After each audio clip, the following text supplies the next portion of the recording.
ആപ്കി അദാലത്തിൽ super star ഹേമമാലിനിയുടെ മേലുള്ള കുറ്റാരോപണം.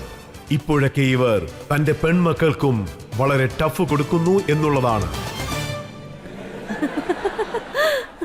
Hema madam എന്നോട് ഈ ഫിലിം സ്റ്റാർസ് എന്താ പറഞ്ഞെന്ന് വെച്ചാൽ, താങ്കളുടെ മകൾ ഈഷയെ കാണുന്ന സമയത്ത് സൽമാൻ ഖാനെ പോലുള്ള ആർട്ടിസ്റ്റുകൾ എന്താ പറഞ്ഞെന്ന് വെച്ചാൽ ഐ ലവ് യുവർ മദർ എന്നാണ്. അവരൊക്കെ ചുമ്മാ കളിയാക്കുന്നേ. അതൊക്കെ ശരിക്കും യാഥാർത്ഥ്യമാണെന്ന് വിചാരിച്ച് നമ്മൾ വിശ്വസിച്ചാല് നമ്മൾ ശരിക്കും മണ്ടിയായി പോവും. ജോൺ എബ്രഹാം താങ്കളുടെ മകളോട് പറഞ്ഞിരിക്കുകയാണ് നിങ്ങളുടെ അമ്മ ഒരു ഹോട്ട് സ്റ്റാർ ആണെന്ന്. അതെന്താ അങ്ങനെ പറഞ്ഞെന്ന് വെച്ചാല് ബബിളില് വർക്ക് ചെയ്യുന്ന സമയത്ത് അദ്ദേഹത്തിന് തന്നെ സ്വന്തമായിട്ടൊരു കംഫർട്ട് ഫീൽ ചെയ്യാനായിരിക്കും. ഈ ജനറേഷനിലുള്ള ഹീറോയിൻസിന് തീർച്ചയായിട്ടും താങ്കളോടൊരു അസൂയ കാണും. അതായത് ഈ യങ് ഏജിൽ പോലും അവർ താങ്കളുടെ അത്രയും സൗന്ദര്യം ഇല്ലല്ലോന്ന്. സൗന്ദര്യം ആക്ച്വലി എന്താന്ന് വെച്ചാല് ദൈവത്തിന്റെ ആശീർവാദം മാത്രമാണ്. പക്ഷെ അത് മെയിൻറ്റെയിൻ ചെയ്യേണ്ടത് അത് നമ്മുടെ കടമയാണ്. ഞാൻ ആ ഹീറോയിൻസിന്റെ പേരൊന്നും പറയാൻ ആഗ്രഹിക്കുന്നില്ല. താങ്കളുടെ ഈ പ്രായത്തിൽ അവരെങ്ങനെയാണുള്ളതെന്ന് എനിക്കറിയാം. അപ്പോൾ ഇത് നല്ലതല്ലേ? ഞാനൊരു എക്സാമ്പിളായിട്ട് ഇങ്ങനെ നിൽക്കും, അപ്പോൾ എല്ലാവർക്കും ഫോളോ ചെയ്യാൻ പറ്റുമല്ലോ. അത് അവർക്കൊരു സന്തോഷമാണല്ലോ. ഒരാൾ എന്നോട് പറഞ്ഞു താങ്കൾക്ക് ഇത്ര സൗന്ദര്യം വരാൻ കാരണം താങ്കളുടെ മനസ്സും അത്രത്തോളം സൗന്ദര്യമുള്ളതാണ്. 18-ാമത്തെ വയസ്സിൽ താങ്കൾ എത്ര റൊമാൻറ്റിക് ആയിരുന്നു, ഇപ്പോഴും താങ്കൾ അങ്ങനെ തന്നെയാണെന്നാണ് പറയുന്നത്. റൊമാൻറ്റിക് ആയിട്ടിരിക്കണ്ടേ ഉറപ്പായിട്ടും.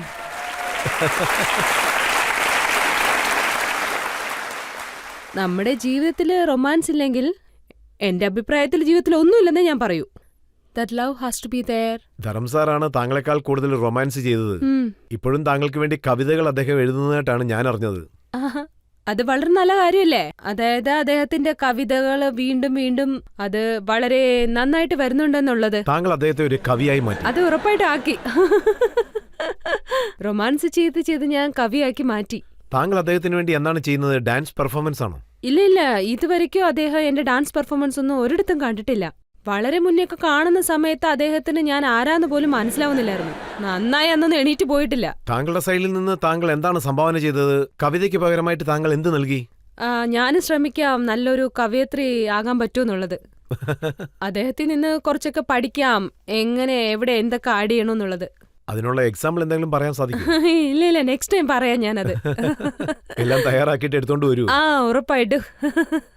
ആദ്യമായിട്ട് ധർമ്മ സാറിനെ കാണുന്ന സമയത്ത് താങ്കൾ തോന്നിയോ ഇദ്ദേഹമാണ് എനിക്ക് ജീവിതത്തിൽ മാച്ചായ ഒരു വ്യക്തിയെന്ന്? കാരണം ആ സമയത്ത് പല വിമർശനങ്ങളും അദ്ദേഹത്തിനെതിരായിട്ട് വന്നു. അപ്പോൾ അങ്ങനെയുള്ള ഒരു വ്യക്തിയെ പ്രേമിക്കുമ്പോൾ അതൊരു പേടിയായില്ലേ താങ്കൾക്ക്?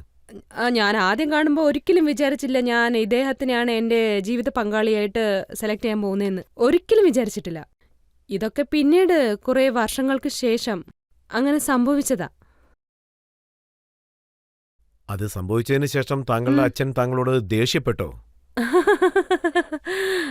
അത് വളരെ സ്വാഭാവികമല്ലേ?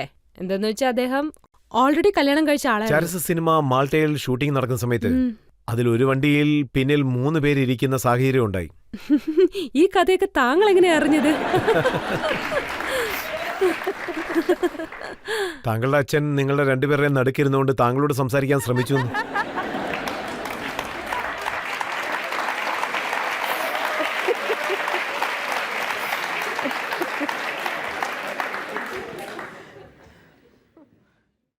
ഞാൻ എന്താ വിചാരിക്കുന്നതെന്ന് വെച്ചാല് അതിപ്പോ ഏത് അച്ഛനായാലും അവരുടെ സ്വന്തം മോളെടുത്ത് ഇങ്ങനെ എന്തെങ്കിലും ചെയ്യാൻ സമ്മതിക്കോ? അതുപോലെ മറ്റൊരു കാര്യവും ഞാൻ അറിഞ്ഞു, ധർമ്മ സാർ ഒരു കുസൃതിക്കാരനാണ്. എന്തെങ്കിലും കാരണം പറഞ്ഞുകൊണ്ട് താങ്കളുടെ അടുത്ത് വന്ന് ഇരിക്കുമെന്നും കേട്ടു. See, he was in love, so he will do anything. പിന്നെ അത് വളരെ ക്യൂട്ടായിരുന്നു. ആ മൂമെന്റ് തന്നെ വളരെ സ്വീറ്റ് ആയിരുന്നു. I only see it like that. It was lovely. Dharma sir ചെയ്ത ഏത് കുസൃതിയാണ് താങ്കൾക്ക് ഇപ്പോഴും ഓർമ്മയിൽ ഉണ്ടായിരിക്കുന്നത്? അതൊക്കെ ഇപ്പൊ ഒരുപാടുണ്ട്. ഞാനിപ്പോ ഏതാ പറയാ? ശരി, ഇക്കാര്യം സത്യമാണോ എന്ന് പറയാം. ധർമ്മ സാറിനും താങ്കൾക്കും അഫെയർ ഉള്ള സമയത്ത് പലരും ഇങ്ങനെയാണ് പറഞ്ഞുകൊണ്ട് നടന്നത്. അതായത് ഹേമമാലിനി എവിടെ പോയാലും പിന്നാലെ ഒരു ആംബുലൻസും കാണും. കാരണം എത്ര പേരുടെ ഹൃദയം പൊട്ടിത്തകരുമെന്ന് അറിയില്ല. അതായത് ഇപ്പൊ ഏതെങ്കിലും ടോപ്പ് ഹീറോയിൻ ആണെങ്കിൽ അവർക്ക് ഇതൊക്കെ തന്നെയാണ് നടക്കാൻ പോകുന്നത്. അതായത് ഒരുപാട് ഫാൻസ് അവർക്ക് ഉണ്ടാവും. സ്ക്രീനിൽ കാണുമ്പോൾ അവരോടൊക്കെ അട്രാക്ഷൻ തോന്നും, പ്രണയം തോന്നും. അതൊക്കെ കണ്ടിട്ട് അവർക്ക് ശരിക്കും അത് യാഥാർത്ഥ്യമാണെന്ന് തോന്നാൻ തുടങ്ങും. അങ്ങനത്തെ ആൾക്കാർ ഇപ്പോഴും ഈ കാലഘട്ടത്തിലും ഉണ്ട്. ഇപ്പോഴുള്ള ടോപ്പ് ഹീറോയിൻസിന്റെ പുറകിലും അങ്ങനെ എത്ര പേരാ നടക്കുന്നത്. പക്ഷെ ഇപ്പോഴും താങ്കളെ ഇഷ്ടപ്പെടുന്ന ആൾക്കാർ ധാരാളം ഉണ്ടെന്നാണ് ഞാൻ കേട്ടത്. ഇല്ല അങ്ങനെയൊന്നുമില്ല. എന്നുവെച്ചാ I am very happy. Why not? അവരെന്നെ ഇഷ്ടപ്പെടണം, അവരെന്നെ സ്നേഹിക്കണം. Why not? പക്ഷെ ചില സമയങ്ങളിൽ എന്താണ് സംഭവിക്കുന്നത് വെച്ചാൽ താങ്കളുടെ മകൾ ഇഷയെ താങ്കളോടൊപ്പം കമ്പയർ ചെയ്ത് പലരും സംസാരിക്കാറുണ്ട്. പലരും പറയുന്നത് സൗന്ദര്യത്തിൽ അമ്മയ്ക്കും മകൾക്കും ഒരു കോമ്പറ്റീഷൻ തന്നെ വെക്കാമെന്നാണ്. ഇല്ല അങ്ങനെയൊന്നുമില്ല. My daughter is very beautiful. അത് മാത്രമല്ല, അവൾ ഹൈലി ടാലന്റഡും ആണ്. പിന്നെ ഒരു കാര്യം, അവളിങ്ങനത്തെ പ്രോബ്ലംസ് ഒക്കെ ഫേസ് ചെയ്തേ മതിയാവൂ. എന്തെന്ന് വെച്ചാൽ ഞാനൊരു ഫിലിം സ്റ്റാറാണ്, പോരാൻ ഇപ്പോഴും ഫിലിമിൽ വർക്ക് ചെയ്യുന്നുണ്ട്. അതുകൊണ്ട് ഏതൊക്കെ പാരൻസ് ആണോ ലൈഫിൽ സക്സസ് ആയിട്ടുള്ളത്, അവരുടെ മക്കൾക്ക് ഇത് ഒരുപാട് വലിയ പ്രശ്നം ഉണ്ടാക്കും. അതായത് നമ്മൾ തന്നെ അവർക്ക് കോമ്പറ്റീഷനായി മാറുന്നത് ആവശ്യമില്ലാതെ തന്നെ. ആക്ച്വലി ഇതിലൊരു കാര്യമില്ല. പിന്നെ പബ്ലിക് എന്താന്ന് വെച്ചാൽ അവര് ഒരുപാട് കമ്പയർ ചെയ്യാൻ തുടങ്ങും. അത് വളരെ തെറ്റായൊരു കാര്യമാണ്. 40 വർഷം എടുത്തു ഞാൻ ഇന്നത്തെ ഞാൻ ആകാൻ വേണ്ടിയിട്ട്. അല്ലല്ല, താങ്കൾക്ക് 2 വർഷമേ എടുത്തുള്ളൂ. ജോണി മേരെ നാമില് ഹിറ്റായതിനു ശേഷം താങ്കൾ സൂപ്പർ സ്റ്റാർ ആയി. ഇല്ല, ബാക്കിയുള്ളവരൊക്കെ അല്ല, മറ്റുള്ളവർ ഈ സ്ഥാനത്ത് വരാൻ 40 വർഷം എടുത്തു. പക്ഷെ താങ്കൾ അങ്ങനെയില്ല.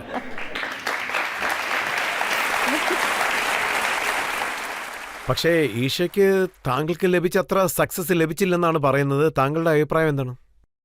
ഇല്ല, കുറച്ചു പേർക്കൊക്കെ പെട്ടെന്ന് സക്സസ് വരുന്നുണ്ട്, കുറച്ചു പേർക്കൊക്കെ കുറച്ച് സമയം എടുക്കുന്നു. പിന്നെ അവൾ എത്രത്തോളം ടാലന്റഡ് ആണോ അങ്ങനത്തെ റോൾ ഇതുവരെയ്ക്കും അവൾക്ക് കിട്ടിയിട്ടില്ല. അതുകൊണ്ട് ഞാൻ ആഗ്രഹിക്കുന്നത് അവൾക്ക് നല്ലത് കിട്ടട്ടെ, അപ്പോൾ അവള് നന്നായിട്ട് പെർഫോം ചെയ്യുന്നതാണ്.